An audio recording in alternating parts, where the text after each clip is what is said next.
It's Friday the 8th of July, and the Cats hosted Melbourne at GMHBA Stadium in a round 17 clash of the top two teams. Let's check it out. Hey everyone! Yeah! Go Cats! Yes! Oh, isn't it good? Wasn't it good? Isn't it good? Isn't it good to wake up today knowing that we've just smashed the D's? Not smashed them, but 28 points we got over them by. Our home deck. How good were we? How good was the crowd? Every single player from the Cats. You just got to be so proud of them. I'm over the moon, as you can probably tell at the moment. I couldn't be happier on a Friday. I'm recording this around lunchtime on a Friday. I'm in a good mood. It's fair to say. I'm in a good mood. It's not often you beat the top team and take over top spot on the ladder and prove all the doubters wrong. No one gave Geelong a chance this year. I believe I may have in the pre-season review, but anyway, that's just me. But yeah, we got over Melbourne, 28 points. It looked close, didn't it? It was for 3 quarters it was, and Melbourne got off to a great start with those couple of goals in the first quarter, and I thought, oh, here we go, we're going to lose this. You don't want to lose on your home deck because, all the naysayers are going to start coming at us all week. And we'll probably start believing it too, that we can't win it. We can't beat Melbourne. We still can't beat them. 4 times in a row we've lost to them. And that was where my mind was at in the first quarter. And then we turned it around. I was a bit stressed about Stengel missing that first shot. I thought, what's going on here? 20 metres out, what are you doing? But we gradually just turned it around a little bit, got back on track with everything that we needed to. And, yeah, eventually hit the front and held it for, pretty much for the rest of the game after that. I know Melbourne came back and got within a kick at one stage, and it was looking really scary there. You'd be a pretty brave person to say that you weren't scared. I wouldn't believe you if you told me that, so don't be stupid. I was petrified that Melbourne was going to embarrass us. It just felt like the writing was on the wall, didn't it? But we got the job done, and we came home large in that last quarter. Terrific effort from all the players, all the staff. Terrific effort from the club during retro round. The whole week was just fantastic. So if you're involved with that, if you're a part of the club and you're involved with that, well done. The uniform was magical, and we'll come to that. But let's have a look at some of the ticks for this week. All right, I loved the sustained intensity for 4 quarters. That's what we needed to do. That's what I said we needed to do in my preview of the game. We just needed to bring the pressure all day long, and we did. And how great was it to see? And it's just the way you want to see this club go about their footy. I love it when Geelong goes about it this way. I'm sure you do too. I think it's just crazy good when we just go hard at them, and led by the man, the beast. We activated beast mode. Tom Atkins, the absolute beast, the bull, the gun, the axe. Don't you love him? I was so happy that the fans voted him player of the round, and we got him on the roll of honour this week. Well done, fans. You did your business. You did the right thing. Probably could have given it to Guthers, but I was saying to my partner, it's probably a split between those two. Maybe even thrown Holmesy in there if that floats your boat, because Holmesy did pretty well as well. But look, you got to love the beast, the axe, whatever you want to call him. An amazing player. And I don't think it's a stretch at this point, round 17, to say he should be considered in the All-Australian squad. Let's throw Guthrie in there as well. Guthrie's just had 6 or 7 weeks to die for. All-Australian, let's call it. Let's get 5 All-Australians this year. Stewart, Hawkins, Cameron, Guthrie, Atkins. Let's throw another couple in as well. Why don't we get greedy, hey? I love the spread of goals. I didn't like that we were missing a few, but I did like the fact that we had lots of goal kickers and we didn't rely on Jezza and Hawkins to do all the business for us. We had goals coming from here, there and everywhere. We had a few behinds coming from here, there and everywhere as well, but we didn't need those big two doing the business. And even if you count Rowan and Stengel as the quad-headed monster or triple-headed monster as it used to be with just Rowan, didn't need those guys. Didn't need them. We're too good. We're too good, Melbourne. You're no good. You can't compete with us. Go back to the bottom where you belong. You're no good. And keep crying, Maxi, because you didn't look too happy, did you? I know you're out of form and all that, but maybe you shouldn't have played. Maybe another couple of weeks off, Max, if you're not up to it. But anyway, I'm getting a bit cocky now. All right, I loved the crowd energy. You should be proud of yourself, Geelong fans. You really, really brought it, and the players, I could tell they could sense it. We've got to bring it next week against Carlton as well. 1 week's not enough. We've got to bring it to the end of the year. When the players say, "Yeah, the crowd made a real big difference," they mean it. So let's keep bringing it every week. Let's be known as the loudest crowd in the AFL. Let's get that title back. We've lost it in the last few years. I think we've got a bit comfortable winning games, but let's do everything we can to get that title back, because we are the best club in the land, and I won't hear anyone say otherwise. We are. That's just the way it is. Didn't we all love the retro Guernsey as well? How good was it? I was driving around the other day, this morning, and thinking I'm getting a bit carried away here, but I would love to see the retro Guernsey on Grand Final day. Not that we would do that, but how good would it be if we rolled out with that number on Grand Final day? The navy blue and the off-white with the collar, and throw a sprinkle of Brad Close in there with his long sleeves as well. Magical. Oh, wouldn't it be great? Anyway, let's have some look at some of the crosses, and it's always a little hard when you have a nice win, a very proud win for the club, but there's always a couple to find. So we'll start with Izzy's tracksuit pants. I don't like the tracksuit pants. I don't know if that was a retro thing, Izzy, but yeah, you can ditch the tracky pants. No good. I'm not a fan of them. There might be one or two other players wearing the trackies, but no, we don't like that. It was lovely to see. I think that's your daughter. It was lovely to see you and the kids out there as well, celebrating your 250th game. Now, this is probably harsh, considering how much forward entries we had and how much we seem to have that dominance in our half of the ground. But I was getting a little... I expect perfection, I do. But yes, we did fumble a little bit with our inside 50s and missing some targets, and from some of our more reliable players as well. Like I think Duncan missed a couple of targets, and I know getting it in there, we just couldn't get a clean grab on it. It was probably a bit dewy out there and slippery and all that, but I was thinking, oh goodness me, we can't waste any opportunities here, and it just felt like we were missing some kicks at goal, and we were fumbling around in the forward line. And I thought, oh, we've blown it. We have blown this game, but thankfully we just kept pinging at the goals, and Melbourne just couldn't really get it down their end a hell of a lot. So we just, we did what we needed to do. Danger, we'll throw Danger in that. Danger was, I wouldn't say fumbling. He was pretty clean, actually. But he was a bit off target, wasn't he, with no goals 4 or no goals 5. I'm not sure if that last shot he had from 50 on the boundary, if that counted or not. But it was another shot at goal anyway. And there was probably one really bad miss that Danger had. That come on, Danger, what are you doing? I love you. And he did play really well. And it's really hard to judge him harshly, because Danger had a great night, and kicked one of those goals, he probably would have been in the votes for me, but and he probably was for a lot of people, but for me, just missed out on the votes, unfortunately. The Hawkins decision. I'm having a crack at Tommy Hawkins, and Tommy, as watchers of this show will know, I love Tom Hawkins, but I'm also very, very hard on Tom as well, because I love him so much and I expect big things from Tommy. But no, this isn't a shot at Tommy. This is a shot at the umpire. That Hawkins Maxi Gawn ruck contest, where Hawkins got front position in the ruck, and apparently he was blocking, one of the ruckmen was blocking the other ruckman from the ball, which was directly above their head. So I would love to hear from the AFL or the umpires as to why that decision was played against Tom. That was the craziest decision. I mean, I say this every week probably, but it was the craziest decision I've ever seen in my whole life. But it wasn't great. It wasn't the umpire's best moment. And I think umpires were under the pump too. Let's be fair. First versus second, crowd screaming. There's a lot of pressure on everyone, and we fumbled a lot. Melbourne didn't bring their best, and the umpires at times probably wish they could have their time again. Anyway, that's how it goes. I talked about Danger's goal kicking. I think you can't do a crosses section of this show without talking about some missed opportunities. We talked about Stengel missing an early one, which was almost a certainty, really. And he got one back at the end there, which was nice. But we missed a stack. I don't want to single out some players because it was pretty much spread across the whole team.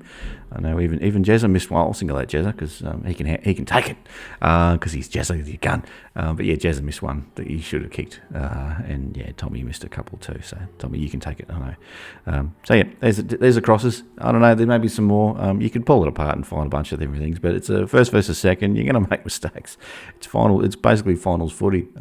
it's not going to be perfection, and it's just get the ball forward, get territory, do the hard stuff, do the 1%ers, tap it, get a hand on their kick, put the pressure on, all that little stuff. It's not pretty football, but it's heart and soul footy, and that's what we love to see. It's those little things that we love to see our Cats do, that you see Melbourne and you see and Richmond in their prime, and Hawthorn back in the day, and even us back in the day as well. Those little things that really, really count, that just give us that little edge to keep pushing and to keep going. And everyone to a man was doing it. And Brian Myers, I'm gonna give you a special mention. I really loved your first quarter. You normally come into your own around late in the third into the fourth because you've got that big tank, but wow, you were doing amazing things in that first half, and you carried it through for the game. I'm really, really pleased, because you can be a bit of a whipping boy with us Cats fans. But when you play well, I'm gonna give you a pat on the back, because I think you're fantastic. You were last night. Holmesy was great too, wasn't he? Like, young man Holmesy, how many games? He's not even played 50 games yet. I think I picked him in my preview show for him, season preview show to be one of the comp's best next year in 2023. He's tracking, Cats fans. Get excited.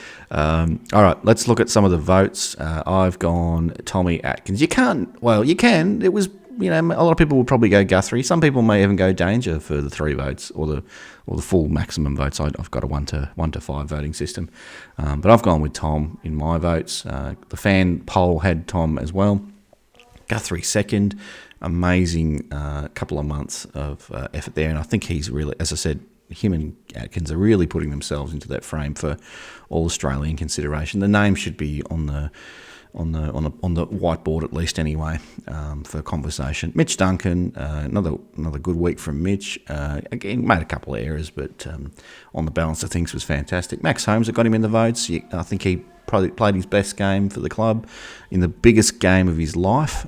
So well done, Max. And Paddy, as I said, a kick straight, kick even one of those goals, you'd probably almost be taking the votes. You just look so clean, the speed, clearance work, it was amazing. But look, Tommy Atkins, I'm really happy for him. If you're not happy for Tommy Atkins, are you a Geelong supporter if you're not? Closey, I said this last week, I love you, you're number one, but there's you and there's Atkins. You're not far apart, so I want to see more from you, Closey, because Atkins is coming with a bullet. He's coming hard, so he's going to take your number one spot. All right, let's look at some Twitter. Emily says, in true Geelong form, it was can't watch, nerve-wracking intensity at times, but then unfolded to be a Geelong strong victory. Very happy to get the 4 points and jump to the top of the ladder. Oh, stressful, wasn't it, Emily? Oh, my goodness me. We couldn't get to the game for family reasons, but we were watching it at home, and I was watching it in the bedroom, and I was just slamming the bed. Not what you think, but no, I was slamming the bed in frustration and in joy at times. Sounds really bad. But yes, getting very, very excited, and at every goal and every smother and every match-saving mark. Oh my God, I'm high. I'm high as a kite today. Still am, and I'm not going to come down for quite some time, probably until the Carlton game next Saturday. It was great. It was amazing. It was fantastic. So, Emily, great victory. It was a true Geelong victory, and felt a bit like watching Leighton Hewitt back in the day when he'd take every single match he played to 5 sets for some reason. It was stressful, but we came over the top in that last quarter, didn't we? So that was great. All right, let's have a look at Matt Strickland, and Matt says, Geelong now, the complete package. Plenty of endurance in Smith, Duncan and Menengola. Big tackles and hard at the footy in the likes of Atkins and Rowan. Goal-ticking options galore and a very effective backline, even without Stewart. Stewart's, I think he's just about ready to pack his bags and come back from Bali. He's had a nice little 2-week rest, and he's coming back in a couple of weeks' time. And he'll be well rested. We've won 2 out of 2 without him being there. We've got Carlton next week, and tough game, but I'm still picking the Cats on that one. I think we'll be favourites, and then we'll get through this period, and then Tom Stewie comes back fresh as a daisy with a nice suntan to boot, and off we go into the last little bit of the year. And no injuries for Tom this time around. Fingers crossed. Parfitt will be back before you know it, and we got through last night injury free too. So we are rolling in G-Town this weekend. It's great, isn't it? So look, it's just great. And you said Rowan tackling, Menangola, he was great. A couple of little areas which frustrate us, but he does a lot of good things too, so you can't be too hard on him. And yeah, just fantastic backline. Sam DeConning gets a lot of love every week, but yeah, Jed Buse I thought was pretty good. Nervous start with Jed, but he came really, those last 3 quarters he was great, and just the whole backline as a unit was just fantastic. I know they didn't have to do a lot, but when they did, they were just great. So really pleased with all of them. Well done, guys. Pats on the back to the backline. Now Lockie says, I don't care what anyone says, Kardinia Park is an amazing place to watch footy. Atmosphere always electric and proper old school footy ground. Lockie, it's great. I'm glad you mentioned that. Kardinia Park, GMHBA, Skilled, Shell Stadium, whatever you know it as. I still call Marvel Stadium Telstra Dome. I can't get it out of my head as much as I try. Kardinia Park, it's the best ground in the world. It's got heart and soul. If you've been following footy like I have for 20 or 30 years, 35 years, got so many memories from that place. Even I go there now and I just get chills, and I'm not joking. It's a great place to be. And we've been very lucky as Geelong supporters to see and have a lot of great memories from that ground. But I'm so happy, and I think I've said it already, but the crowd last night, hats off to you. Like it's amazing that you bring it, because we let's be honest, we got used to so much success, and we've just let it get to our heads a little bit, and we only cheer when we're going well, and it must, as a player, that must be hard sometimes to not only get cheered on certain conditions, under certain conditions. So whereas other teams just their crowd's manic. So I think we just need to get back to that Catters, and it was really like a 1980s crowd. It felt like it just, as a kid growing up, the crowd was going off, and they were into it. So fantastic. It was a great night. Well done to everyone for getting behind the boys. Now, postulating Pivotonian says, haven't seen this side so willing just to get it on the boot and gain territory since our collar jumpers were made of wool. No coincidence that it leads to a bit of flair, instinct and improv from a team of pretty gifted and attacking players. Thank you, postulating Pivotonian. The wool. It was great, wasn't it? The outfit. The boys seemed to walk a bit taller, and just they just look of confidence on their face. It was a great outfit. I want to see it again. If we don't see that outfit again for the rest of the year, I'm going to be deeply disappointed. I expect online orders. I'd love to get an update from the club on this one as to how the sales are going from the outfits, and how they're travelling with sales with that long sleeve. So even the more expensive cotton, the wool one, which looks fantastic, by the way. I'd love to. I've got to get down to the club and get down to the cat shop and have a look. I want to suss them out and see what they look like up close. But on TV, they're just that little off-white. It was great, wasn't it? It wasn't quite a grey, but it was just enough. It was like, oh, this is beautiful. It was a lovely number, that one.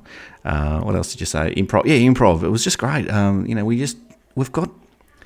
We just seem to have a side now that knows how to adjust, and we've still got what we learnt, from years gone by with the control style of footy, but now we've got the chaos style built in as well, and we can chop and change whenever we want. It's not a slingshot sort of anymore. It's not control, bang. It's like, oh no, now we need to control it. Now we need to just go chaos, and we've got the players to just flick the switch and go into any mode that we need. So we're ready to go. We're playing finals like footy. Bring on September right now. We are ready. We are ready to go, and we're going to make a big charge. If we don't make grand final this year, it's a fail, because the way we're going right now, we're gonna make some noise, some big noise in September, guaranteed. Thank you, postulating Pivotonian. Now, Matthew Craig says, yeah, sex is great, but have you ever beaten the reigning premiers by 5 goals with 3 of your best 22 players missing and the Coleman medal leader going goalless? I saved this one for last. I love this one, Matthew. It's my favourite tweet of the week. Yeah, it doesn't compare, does it? It just doesn't compare. I don't smoke, and I felt like having a cigarette after that. It was just so... I was in blissful heaven after that game. It was really, really enjoyable, and I want to see it again. I want to just put the highlights on repeat. I want to see Tommy tunnelling it between his legs again. That's the best goal assist you've ever seen. We'll have to highlight that one and put it on the show at some point. Or hopefully the club will put it out on Twitter or something like that. That was crazy good. So it was just, no goals from Jezza. We don't need you, Jezza. We love you, but we've got a great team now, and if he's not going to stand up, someone else will. Hawkins didn't do a lot. None of the big fellas did a lot. We just got it from everywhere. And that is how we roll in G-Town, if you're not aware. Anyway, so look, that's the show. I probably should say there's a little subscribe button. Oh, how do you do that? Oh, you click it, bang. We've had so many subscribers to the show in the last 24 hours since the Cats win. It's funny how that works, isn't it? Hopefully you're enjoying the content, though. Give me some feedback if we could do anything different. But, get on board the Cats train for the rest of the year, everyone. Thanks for all the chats on Twitter through the week. It's been lots of fun. Check out a few of the other shows throughout the week. Behind the Play, Kieran's Last Time series, and Draft Wars as well. So there's a couple of bit of good content coming your way. We may even do a player rating show. I can't promise that, but I wouldn't mind doing a little player rating show. I don't want to overextend, but we'll see how we go. So it's been a lovely 24, well, not even 24 hours, Cats fans, but enjoy it. It's going to be a long week till we play next. Get to the MCG. Get your dog there. Get your cat there. Get your grandma there. Get everyone there next Saturday night, and let's raise the roof on the non-existent roof at MCG, and just let these Blues know that we're coming. Let them smell what we're cooking, because it smells pretty good, Cats fans. Anyway, you take care. Go Cats! Come on! We'll see you next time.